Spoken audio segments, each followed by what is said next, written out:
महोत्सव चल रहा है, उत्सव चल रहा है, तो इस त्योहार को लेकर के मुमरा और देशवासियों को क्या संदेश देना चाहिए? नमस्कार, मैं महेंद्र नाइक सभी मुमरा वासियों को और देशवासियों को नवरात्रि की शुभकामनाएं देता हूं। और ये उत्सव बड़े धूमधाम से गरबा खेल के और जो कायदे कानून है उनका पालन करके मनाए और इसका आनंद ले। महेंद्र भाई, एक 2-4 रोज पहले एक वाकया हुआ, तो हमारे सूत्रों से हमें पता चला, जैसे मुमरा स्टेशन पे मुमरा देवी का स्टिकर चिपकाया गया, तो हमें हमारे सूत्रों से पता चला कि कुछ लोग शरारत कर रहे थे, मुमरा का माहौल खराब करने की कोशिश कर रहे थे। तो ऐसे लोगों को क्या संदेश देना चाहेंगे और क्या मांग करेंगे पुलिस प्रशासन से और डिपार्टमेंट से? देखो, मैंने भी वो फोटो देखा है और मुमरा स्टेशन के जो फलक होता है उसके ऊपर मुमरा की जगह मुमरा देवी का स्टिकर लगाया गया था। ठीक है, कुछ लोगों की इच्छा होगी कि स्टेशन का नाम मुमरा देवी रख दो, जैसे कुछ लोगों ने औरंगाबाद का नाम संभाजी नगर कर दिया, वीटी स्टेशन का नाम छत्रपति शिवाजी महाराज के नाम पे रख दिया। तो कुछ लोगों की इच्छा होगी कि मुमरा का नाम मुमरा देवी रख दो, लेकिन ऐसी इच्छा मन में रखने वालों को कुछ तरीका होता है। ये कायदे कानून में जाकर प्रोसीजर को फॉलो करके उनको अपना प्रस्ताव रख के इसकी मांग करनी चाहिए, ना कि ऐसा चुपचाप का स्टिकर लगाना चाहिए। क्योंकि ये मुमरा सिर्फ मुमरा देवी से मुमरा नहीं है, मुमरा की रक्षा मुमरा देवी भी करती है, फकीर शाह बाबा दरगाह भी करती है, यहाँ मस्जिदें भी है, यहाँ मंदिर भी है। तो ये गंगा जमुना वाली तहजीब वाला मुमरा है। तो मुमरा में अगर मुमरा देवी किसी ने चाहा है तो ठीक है, और भी लोगों का होगा कि मुमरा का और भी कुछ नाम रखे, लेकिन इस तरीके से रखना नहीं चाहिए। इसमें लोगों में थोड़ा सा संभ्रम हो सकता है, हमारी गंगा जमुना तहजीब में बाधा आने का संभव हो सकता है, लेकिन मुमरा के जो हिंदू मुस्लिम जो भी हमारे भाई है, ये इतने पक्के हैं कि हमारी गंगा जमुना तहजीब हम कभी हिलने नहीं देंगे किधर। तो ऐसे कोई स्टिकर से कुछ होने वाला नहीं है, लेकिन मैं चाहूंगा कि ऐसे जो समाज कंटक है, अब इनको समाज कंटक ही बोला जाएगा, क्योंकि जिनको तरीका पता है वो सही तरीके से नाम के लिए जाएंगे, लेकिन ये समाज कंटक है। ऐसे समाज कंटकों को मैं बताऊंगा कि ये सब आपकी उछल कूद बंदर गुलाटी जो भी है ये मुमरा के बाहर करे, ये सब मुमरा में नहीं चलेगा। हम मुमरा में एक है और हमेशा एक ही रहेंगे। मुमरा पे पिछले काफी दिनों से देखा जा रहा है पानी के लिए लोग परेशान है, और आवाड़ साहब भी आज मुमरा में आए थे और उन्होंने पानी को लेकर के अधिकारियों को स्पष्ट चेतावनी दी है। तो इस सिलसिले में आपकी पार्टी का अगला रुख क्या होगा, क्योंकि आपके स्थानीय विधायक खुद उतर चुके हैं इसमें पानी को लेकर के, उसके बाद भी मामला हल होता नजर नहीं आ रहा? देखिए, पानी की समस्या जो है वो जैसे आबादी बढ़ते जाएगी पानी की समस्या बढ़ते जाएगी, पानी की जो मांग है वो बढ़ते जाएगी। पहले लोगों के लिए हम लोग ने मतलब आवाड़ साहब ने पानी का बंदोबस्त किया था, जैसे गांव देवी का ऊपर का जो पहाड़ का इलाका है वहां पानी नहीं था। अब वहां की कोशिशों से आप देखेंगे कि गांव देवी की तरफ वगैरह पानी आ चुका है और पानी आया है, ये सब लोगों ने देखा है। तो वहां का मसला हल हो गया है। तो और भी जो अभी आबादी बढ़ रही है, लोगों को पानी की मांग ज्यादा हो रही, तो आवाड़ साहब उतरे हैं, तो हमको विश्वास है हमारे आमदार पे, वो जरूर पानी की सुविधा लाएंगे उसमें। भाई, आपका काफी सोशल वर्कर में नाम भी है और काफी आप सोशल वर्करी भी करते हैं, तो कुछ ऐसा सोशल वर्क में जो कार्य किए हो कि जो जनता के हित में बहुत ही उजागर हुआ? सर, मैंने सोशल वर्क चालू किया क्योंकि मेरे पिताजी मिलिट्री के रिटायर्ड कैप्टन है और मेरे दादाजी हमारे गांव के सरपंच थे। मेरे परदादा उनको बैरिस्टर नागपै से मतलब गांधी जी, मतलब उस गांव के गांधी की तरह वो किताब मिला हुआ है उनको। तो ये मेरी जीन्स में है सोशल वर्क। तो इसकी वजह से जब मैंने सोशल वर्क चालू किया कि कोई आया भाई हमारा काम नहीं होता है, तो गया पुलिस स्टेशन, गया कभी टीएमसी गया, ऐसे कर करके मैंने चालू किया। फिर मेरी मुलाकात जितेंद्र आवाड़ साहब से हुई, लगभग 2009 के करीब का मामला था। उन्होंने भी अच्छा सपोर्ट किया, लोगों का काम करने वाला दिख रहा है, एक नौजवान आगे बढ़ रहा है, तो उन्होंने भी मुझे साथ दिया। सोशल वर्क में अभी हमने कई काम किए। उसके बाद में माली हालत ठीक हुई, कुछ काम धंधा हम करने लग गए। तभी तो काम धंधा नहीं था जब सोशल वर्क चालू किया था। फिर बाद में दोस्ती यारी बढ़ी, दोस्तों ने मदद की। तो मेरे पिताजी ने ये बोला कि इतना सब कर रहे हो, आम लोग भी ये सब करते हैं, कुछ और अच्छा करना है तो एजुकेशन और मेडिकल इसमें कुछ करो। तो मेरा जो एजुकेशन है, मैं 12th पास हूँ, तो एजुकेशन में कुछ करने का है तो मैं किताबें वगैरह बांटता हूँ। और मेडिकल में करने जैसा मेरे लिए ये था कि हमने कुछ दोस्तों ने मिलके मेरे पिताजी के नाम से एक फाउंडेशन बनाया, क्योंकि मेरे पिताजी की इच्छा थी कि मेडिकल में कुछ करो लोगों के लिए। सोशल वर्क आदमी को दिल से महसूस होना बनता है कि आदमी ने कुछ किया। तो हमने एम्बुलेंस सर्विस चालू की है, पिताजी के नाम से मैंने एक ट्रस्ट चालू किया है, माजी सैनिक विनायक शामराव नाइक ट्रस्ट। वो ट्रस्ट से हम लोग ने एक एम्बुलेंस चालू की है। वो एम्बुलेंस जरूरतमंदों को फ्री में मुहैया की जाती है, उनसे कोई पैसा नहीं लिया जाता।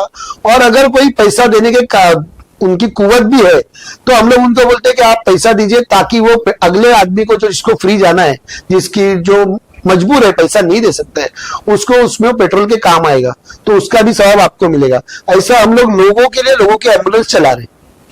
दादा, जैसे ये मिडिल क्लास के लोग रहते हैं, ज्यादातर मिडिल क्लास, उससे भी नीचे के तबके के लोग रहते हैं, जिसके लिए बहुत से लोग ऐसे हैं कि जिसके पास शिक्षा करने के लिए मगर उनके पास पैसे नहीं, स्कूल में देने के लिए नहीं है, वो परेशान हो जाते हैं। तो उनके लिए कुछ योजनाएं आपने बनाई?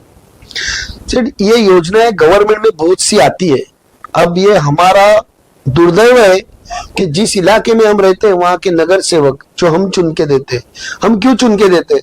ताकि वो वहां आने वाली योजनाएं हमको बताए और वो योजनाओं का हमको लाभ दिलाए।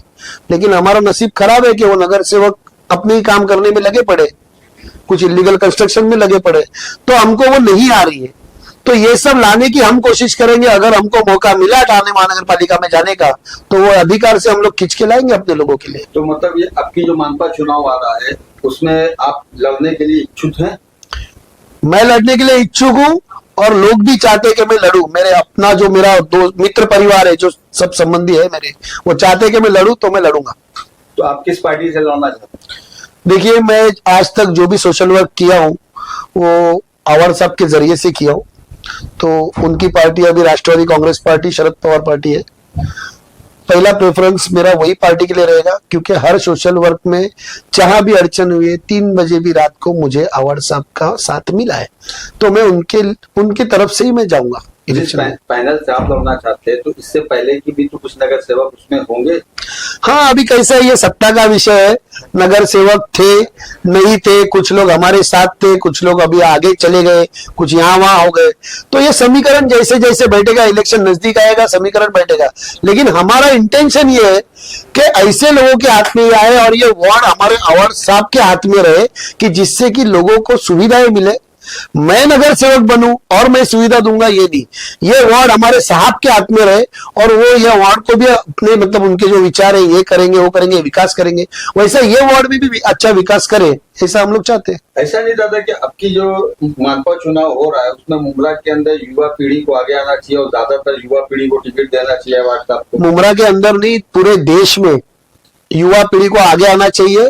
जो हम लोग भी पहले सोचते थे पॉलिटिक्स मतलब गंदा काम है, पॉलिटिक्स, राजकारण में आओ, अपने लोगों के लिए लड़ो, इसमें अलग ही मजा है। और जितने पढ़े लिखे युवा लोग आएंगे वो और ये तो अच्छे से काम कर पाएंगे उसमें। अनपढ़ लोगों का ये काम नहीं राजकारण करना। आपने अपने वार्ड की बात करी, जैसे ये प्रभाग आपका है नारायण नगर से सटा हुआ पूरा मुमरा पुलिस स्टेशन आनकुलीवाड़ा, इस प्रभाग में एक पिछली बातों पे ले जाना चाहता हूं मैं आपको। ईद मिलादुन नबी में खास करके आपने देखा होगा, लाइट को बंद कर दिया गया। 3 से 4 घंटा लाइट कंटिन्यू बंद थी, लोग परेशान थे। हम लोग खुद सलीमगौर में खुद टोरेंट ऑफिस गए, वहां पे सिर्फ बिल भरना है तो बैठा है आदमी, कुछ जवाब देने के लिए कोई बैठा नहीं है। बैक कंपनी की बात कर रहा हूँ। तो इस टोरेंट की मस्ती को जो जानबूझकर मस्ती की गई साफ दिख रहा था, क्योंकि कुछ लोगों ने फोन भी किए, तो अलग अलग तौर के बहाने बनाए गए, लेकिन लाइट उनकी मर्जी के टाइम पर ही आई।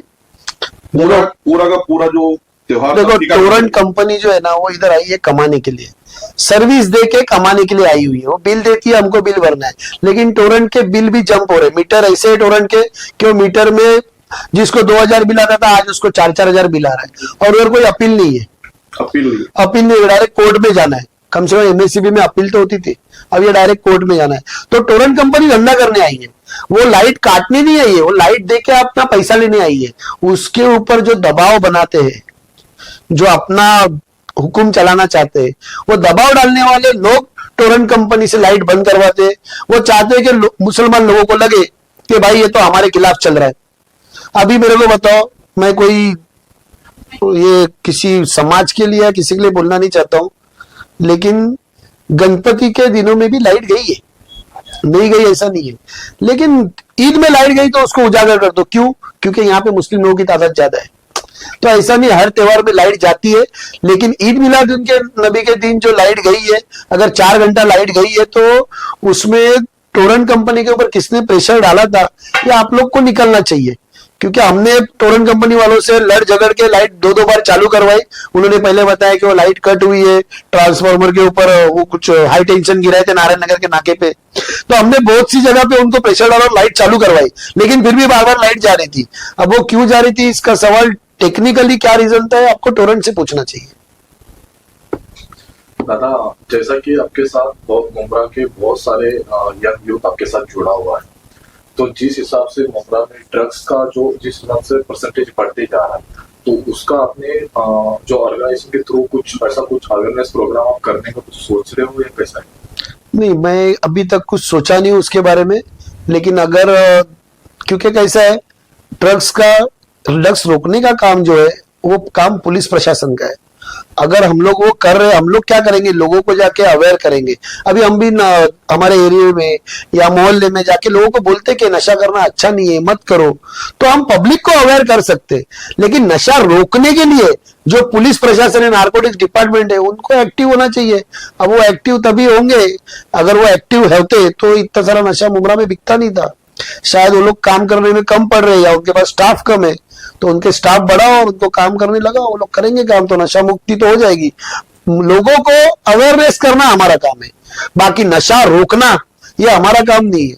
मैं आपको बता सकता हूं कि आप नशा मत करो, लेकिन वो करना है नहीं करना ये आपके ऊपर है। मगर आप पत्र व्यवहार तो कर सकते ना पुलिस से कि पत्र व्यवहार देखिए, नशा मुक्ति के लिए कई आंदोलन हुए, कई मार्च हुआ है, सब हुआ है। नशा बेचने वाला आपके गले पे छुरी रख के आपको नशा नहीं बेचता है। आप जाते हो, उसको ढूंढते हो और नशा लेते हो। मैं सबको यही बोलूंगा, मुमरा वालों को, कि अपने नौजवान बच्चों को संभालो, उनको कोई गेम की आदत डालो। अभी देखो उधर स्टेडियम बना है, कई बच्चे मुमरा में उधर खेलते। सुबह में आप देखेंगे MM वैली का रोड मिला है, तो रोड मिलने से कई लोग उधर जाके वॉकिंग करते। सुबह मॉर्निंग वॉक होता है, शाम को वॉक होता है। तो मुमरा वालों को आप ऐसी कोई जगह दिया करो। अभी रोड हुआ है तो रोड पे चल रहे, स्टेडियम हुआ है तो वहां खेल रहे। हमारे यहाँ सुविधा थी कहाँ भाई, ये तो अभी अभी हो रही है, तो लोग नशा वशा इस सब से निकल के खेलकूद की तरफ बढ़ रहे, और ये अपने आप नशा कम हो जाएगा। जहां तक देखा गया है, जो नशे का सामग्री होती है, मैक्सिमम जो पान की शॉप होती है, पान टपरी, वहां पे खुलेआम बिकती है। और जो पान की शॉप है वो रात के 12 के बाद भी खुली रहती है। तो आपको क्या लगता है कि ऐसी शॉप को, क्योंकि पुलिस का भी यही है कि आप 11:30 या 12 तक बंद कर दो, वो बंद नहीं होती। जहां तक मैं जानता हूं, मुमरा में नशे की सामग्री कोई पान टपरी पे नहीं बिकती है। पान टपरी पे तंबाकू, ये सब नशा बिकता है।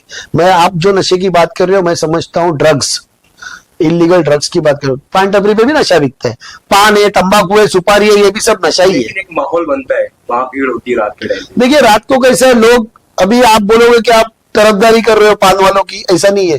रात को आखिरी ट्रेन है, आखिरी ट्रेन से उतरने वाले के आदमी के क्या रहता है, थक के आता है, भाई मैं ट्रेन से उतरा हूं, जिसको आदत होती है पान खाने की वो पान खाएगा, घर तक जाने तक वो पान चबा के थूक देगा, घर पे चले जाएगा। दूध की दुकानें पुलिस 12 बजे बंद कर देती है। क्या आखिरी ट्रेन 12 बजे रुकती है? उसके बाद भी ट्रेन आती है। कई लोग हैं जो आखिरी ट्रेन से आने के बाद अपने घर पे दूध की थैलियां लेके जाते हैं, लेकिन पुलिस, बाकी सब होटल वगैरह चालू रहते हैं, लेकिन वो दूध की दुकान को पुलिस बंद कर देती है रात को। मेरा हमेशा पुलिस को रिक्वेस्ट होता है कि आप दूध, ब्रेड एंड बटर की दुकान के ऊपर मत जाओ, क्योंकि लोगों की वो जरूरत है। रात को जो आदमी कमा के आता है, कई आदमियों को महीने का पगार मिलता है, कई आदमी रोज पैसा लेके आते हैं, तो वो सुबह दिन भर काम करेगा, रात को पैसा लेके आएगा, तो सुबह, दूसरी सुबह के लिए दूध, खारी, टोस्ट, पाव जो भी अपने घर पे ले जाएगा, वो जाता है तो दुकान 12 बजे पुलिस बंद कर देती है। तो ये सब चीजें, ये दुकानें नहीं बंद करनी चाहिए। पान पट्टी पे भी नशा नहीं बिकता है। नशा बेचने वाले लोग कौन है, पुलिस को खबर है, और वो लोग कौन है, आम लोगों को भी खबर है, क्योंकि उनके पास जाके नशा खरीदा जाता है। कोई पान पट्टी पे नशा मुमरा में नहीं बिकता है, क्योंकि इतना पुलिस किसी को छूट देगी नहीं। पुलिस इधर की कार्यक्षम है, पान पट्टी वगैरह बिकता नहीं है। लेकिन कहीं कहीं मुमरा में अंधेरों में, जहां लाइटें नहीं है, जहां कुछ रोड बंद पड़े हुए, वहां जाके ये लोग अपना अड्डा बनाते और वहां नशा बेचते। तो मैं बोलूंगा कि जितनी जगह है ऐसी छुपी हुई जगह है, अंधेरे की जगह है, उनमें लाइट लगा दो, सुविधा करा दो। मैं पहले से बोल रहा हूं, अगर आप लोगों को सुविधा दोगे तो लोगों की सोच बदलेगी, सोच बदलेगी तो नशे की तरफ नहीं जाएंगे, अपने काम काज और अपने भविष्य की तरफ जाएंगे लोग। दादा, सीसी कैमरा तो है, मगर जब कभी ऐसी वारदात होती तो पता चलता सीसी कैमरा बंद है। सीसी कैमरा वगैरह वैसा ही है जैसे कि पुलिस के हाथ में बंदूक है लेकिन फायर करने की ऑर्डर नहीं है, बस।